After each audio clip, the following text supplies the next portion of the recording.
Our premier event, the Out of Sight Dining Experience, was sponsored by Cape Fear Eye Associates. That allowed us to raise over $20,000 for our visually impaired people here in Cape Fear region.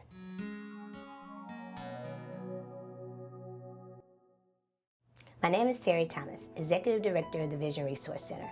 Cape Fear Eye Associates has contributed their staff, their time, and their talents to our organization.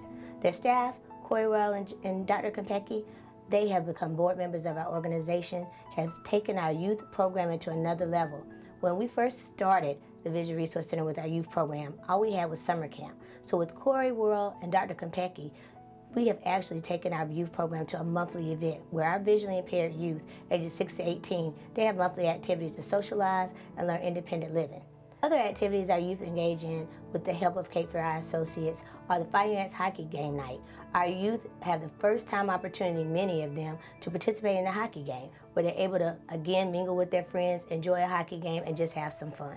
Without Cape Fear Eye Associates, our youth programming could not have developed into the program that it is today. From the board and staff of the Vision Resource Center, we personally thank you, Cape Fear Eye Associates, for all you have done for the visually impaired persons here in the Cape Fear region, and we look forward to a continued partnership with you in 2014.